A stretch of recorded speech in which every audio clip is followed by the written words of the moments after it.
नमस्कार मित्रांनो, माझे नाव श्रीनिधी ज्ञानेश्वर काकडे. मी आज तुम्हाला गीतेचा 15वा अध्याय म्हणून दाखवणार आहे.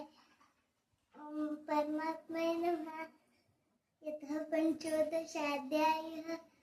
श्री भगवान उवाच ऊर्ध्वमूलं बलशाखम् अश्वत्थं प्राहुलव्ये छन्दांसि यस्य पर्णानि यस्तं वेद स वेदवित् अधश्वद प्रस्थस्य शाखा गुणप्रवृद्धा विषये प्रवाला अधश्च मूलानि निसन्ततानि कर्मानुबन्धिनि मनुष्यलोके न रूपमस्य ततोपलभ्यते नान्तो न चाद्येन च सुसम्प्रतिष्ठा अश्वत्थमेनं सुविरूढमूलं मत्सङ्गशस्त्रेण दृढेन चित्वा ततः पदं तत्परिमार्गतव्यम् यस्मिन् गताने निवर्तन्ति भूयः तमेव चाद्यां पुरुषं प्रपद्ये यतः प्रवृत्ति प्रस्तापराणि निर्माणमोहाजितसङ्गदोषा अध्यात्मनित्यात् विनिवृत्तकामः द्वन्द्वैर्विमुक्ताः सुखदुःखसंज्ञा गच्छन्ति मूढाः पदव्यं ततः न तद्भासयते सूर्यो न शशाङ्को न पावकः यद्गत्वा न निवर्तन्ते तद्धामं परं मम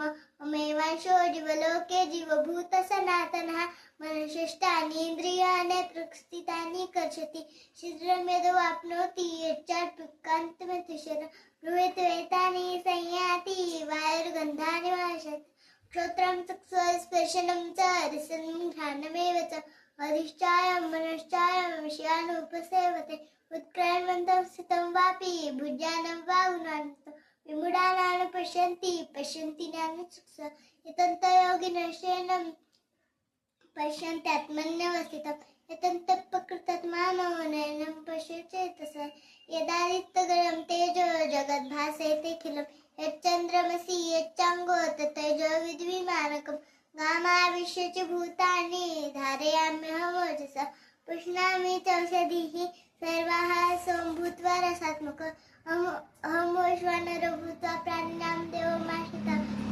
प्राणाप्राणसमायुक्तः पक्षं चतुर्विधः.